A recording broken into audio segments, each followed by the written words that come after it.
Assalamualaikum warahmatullahi wabarakatuh. Mari kita lanjutkan lagi materi dasar pemrograman. Materi berikutnya adalah tentang fungsi atau function. Secara definisi, fungsi itu merupakan bagian kecil yang berada dalam program utama yang digunakan untuk menyelesaikan masalah khusus dengan parameter yang diberikan. Jadi kemarin tuh kan kita sudah belajar tentang membuat program itu dalam suatu program utama. Program utamanya yaitu integer main. Nah, fungsi ini kita bisa membuat solusi-solusi program-program tersebut kita buat menjadi subprogram. Jadi subprogram ini berada di dalam berada di program utama. Ada dua jenis fungsi. Yang pertama library function, yang kedua ada user defined function. Kalau library function itu adalah fungsi-fungsi yang sudah disediakan pada bahasa pemrograman. Kalau bahasa pemrograman kita gunakan adalah bahasa pemrograman C++. Jadi kayak IOStream, Conio.h, terus Studio.h, Net.h dan lain sebagainya, itu adalah fungsi-fungsi disebutnya, namun dia itu fungsi yang sudah disediakan di C++. Jadi kita tinggal panggil aja si library function tersebut. Sedangkan untuk user defined function itu dia didefinisikan sendiri oleh si yang membuat program, bertugas untuk memecah program menjadi beberapa bagian yang lebih kecil dengan tugas tertentu berdasarkan nama grupnya atau nama fungsinya. Kita lihat struktur dari user define fungsi. Jadi kalau misalnya kemarin itu kan kita bikin program itu di dalam integer main. Nah, fungsi itu dia kan subprogram. Jadi dia itu berada di program yang sama, namun dia itu berada di luar program utama. Dia ada di luar integer main-nya. Nah, di sini ada library function ya, tadi include IOStream, ini yang kita panggil. Kemudian di sini ada return value type, terus ada nama fungsi, ada parameternya, kemudian statement fungsinya. Jadi nanti return value type ini merupakan tipe data dari si nama fungsi yang dikembalikan nilainya. Parameter itu adalah variabel yang berhubungan nanti dipanggil di program utama.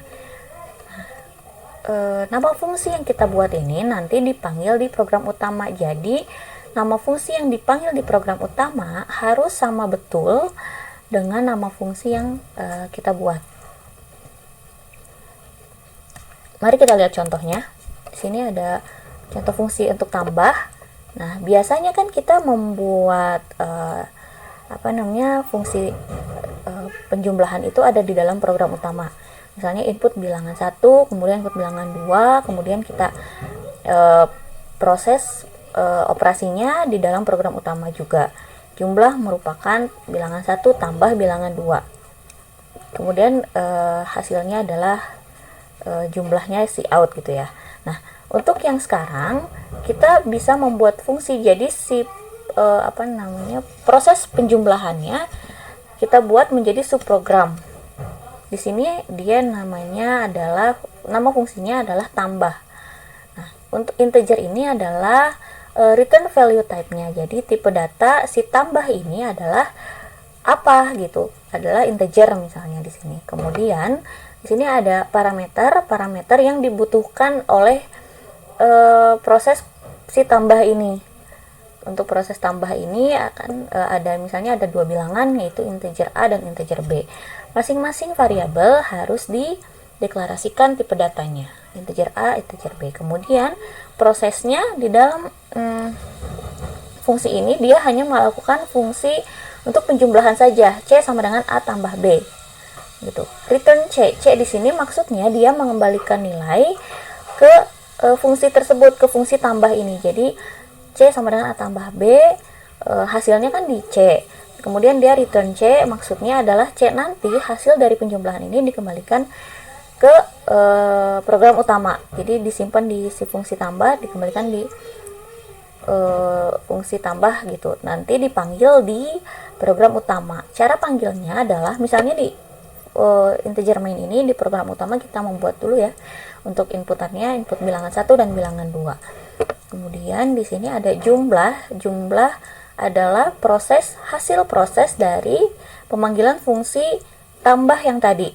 Diperhatikan bahwa tambah ini sama dengan nama fungsinya, sama tambah yang di program utama sama dengan yang nama fungsi yang kita buat tadi. Kemudian di sini ada bilangan 1, bilangan 2. Di sini ada 2 parameter karena harus sesuai. Di fungsi tambah ini dia membutuhkan parameternya 2, yaitu A dan B dengan tipe data integer. Berarti pada program utama kita harus membuat parameternya untuk pemanggilan fungsi tambah adalah ada dua parameter dengan tipe data integer dua-duanya. Jadi di sini misalnya integer bilangan 1, integer bilangan 2. Itu nanti tinggal dipanggil. Nah, tadi ketika kita masukkan inputan bilangan 1, bilangan 2, nah si program utama ini memanggil fungsi. Jadi jumlah sama dengan tambah. Oke, ada apa namanya? Dia memanggil fungsi tambah, dia input A, input B, kemudian hasilnya adalah C. Nanti jumlah ini adalah hasil dari pemanggilan fungsi tambah tadi. Jadi jumlahnya adalah return C sesuai yang nilai yang dikembalikan pada fungsi tersebut.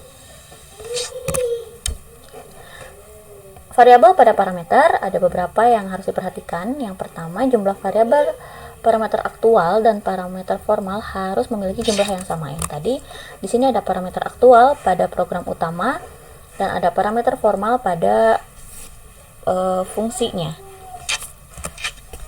Kemudian tipe data pada variabel pertama parameter aktual harus sama dengan tipe data pada variabel pertama parameter formal. Sama halnya pada tipe data ke n parameter aktual dan tipe data ke n parameter formal. Maksudnya yang tadi tipe datanya, jadi misalnya di sini A-nya tipe datanya integer, B-nya integer, maka untuk bilangan 1 dan bilangan 2 dia juga harus integer.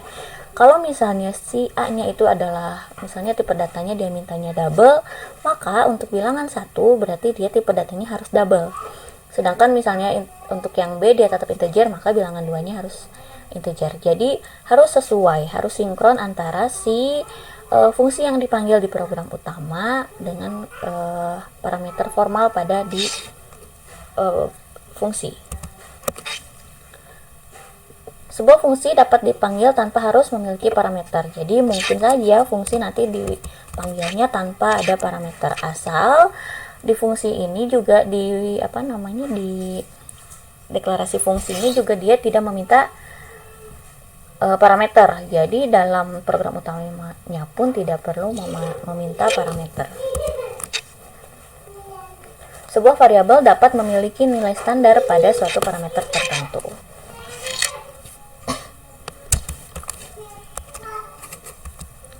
Oh iya, harap diperhatikan bahwa fungsi ini posisinya ada di luar program utama.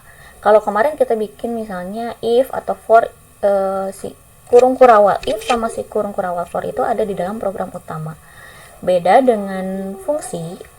Kalau fungsi itu si kurung kurawal buka dan kurung kurawal tutupnya ada di luar kurung kurawal pada program utama. Tapi kalau misalnya kalian memanggil fungsi if atau for gitu ya, di dalam fungsi ini, maka si fungsi if-nya itu harus ada di dalam fungsi ini, si subfungsinya gitu. Nah, ini ada jangkauan variabel, ada 2 jangkauan variabel, ada lokal dan ada juga global. Untuk lokal yaitu variabel yang dideklarasikan di dalam fungsi termasuk daftar parameter. Jangkauan hanya terbatas pada fungsi itu sendiri. Sedangkan pada global, variabel yang dideklarasikan di luar fungsi dan ditempatkan di atas semua fungsi dalam suatu program. Jangkauannya meliputi seluruh program. Variabel yang dideklarasikan secara global dapat dideklarasikan kembali di subprogram. Disarankan tidak terlalu banyak menggunakan variabel global karena memungkinkan terjadinya error jika program semakin besar, sulit melacak kesalahan, dan data tidak terjaga dengan baik. Maksudnya, nah di sini ada dua variabel global dan lokal, jadi kita bisa membuat variabelnya. Kalau misalnya cuman di fungsi tambah, misalnya kita bikin variabel c gitu di sini, integer c gitu ya. Nah, si integer c ini hanya bisa dipanggil di fungsi tambah saja, karena dia dideklarasikannya di dalam fungsi tambah itu. Sedangkan kalau global dia dibuatnya di luar, jadi bisa dipanggil di integer main dan juga bisa dipanggil di si integer tambah ini. Itu kalau global. Sedangkan kalau lokal dia hanya bisa dipanggil di dalam fungsi itu saja. Nah, ini contohnya di sini. Misalnya di sini ada fungsi 1, fungsi 2, fungsi 3. Ini adalah fungsi yang ketiga adalah si integer min-nya aja. Kalau dideklarasikan di yang si integer z ini, maka si integer z ini bisa dipanggil di integer main juga gitu. Karena si si fungsi yang ketiga ini ada di dalam fungsi yang di dalam fungsi yang kedua. Oke, ini ada latihan. Silahkan dicoba. Mungkin kita coba dulu ya untuk latihan yang nomor 1. Kita baca, dia adalah buat program untuk menentukan nilai maksimum dari dua buah bilangan yang diinputkan serta gunakan fungsi untuk menentukan nilai maksimum. Berarti ada inputan dua buah bilangan, kemudian kita menentukan nilai maksimum, di mana nilai maksimumnya menggunakan fungsi. Mari kita mulai. Dibuka dulu editornya, kemudian new file. Di sini kita bikin dulu headernya.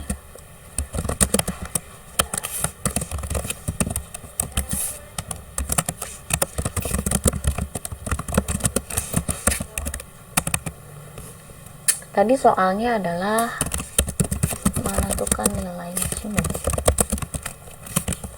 dari dua buah bilangan.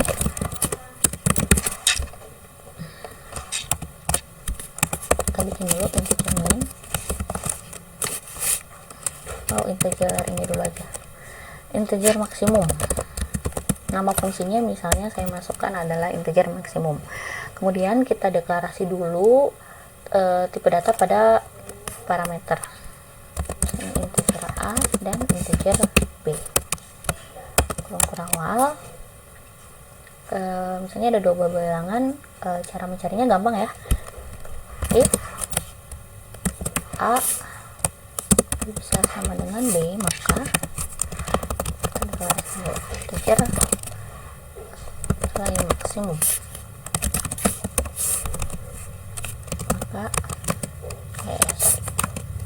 Maka nilai maksimumnya adalah A. Kemudian kasus kedua, kalau A lebih kecil dari B, maka nilai maksimumnya adalah B. Dan terakhir, kalau misalnya ternyata nilainya sama, maka nilai maksimumnya boleh A boleh B gitu ya. Jangan lupa return value-nya apa yang dikembalikan di sini, nilai maksimum.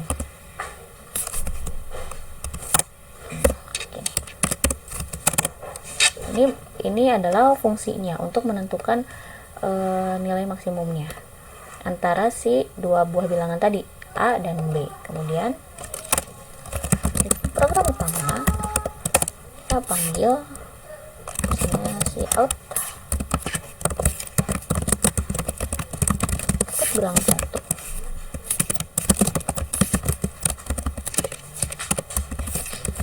Bilangan 1 kita deklarasikan dulu. Nilai integer bilangan 1 dan bilangan 2.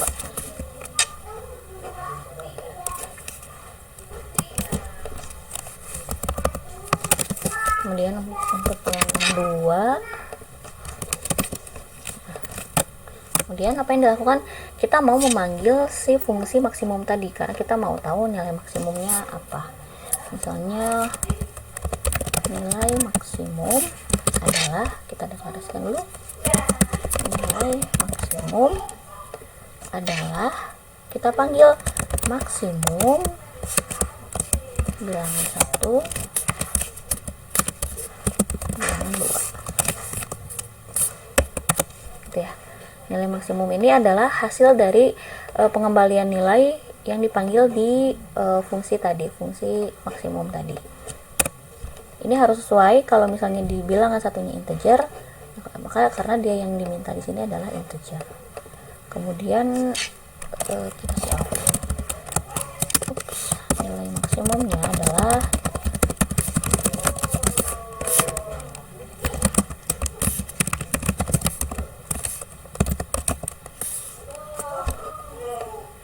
typo.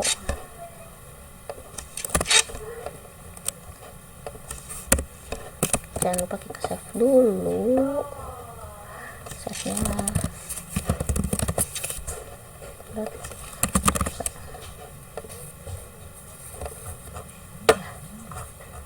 sekarang kita coba running.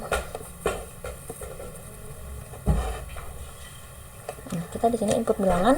Saya yang pertama bilangannya adalah 10, untuk bilangan kedua adalah 5. Nilai maksimumnya adalah, oh salah, ini malah kita masukkan ya, harusnya salah.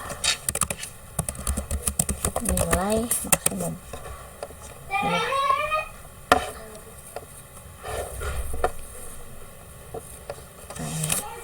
Bilangan 1 misalnya 10, kemudian bilangan 2 5.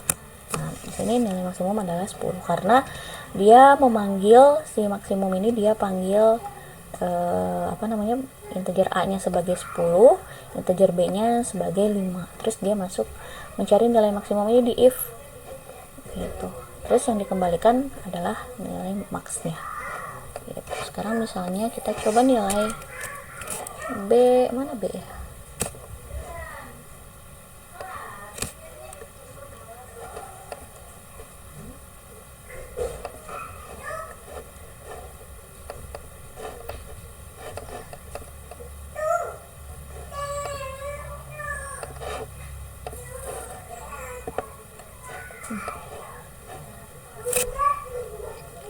Misalnya kita balik, bilangan satunya 5, bilangan, maka hasilnya maksimumnya 10 karena di sini kan dia bacaannya 5, B-nya 10, dia masuk ke if yang ini ya, yang kedua.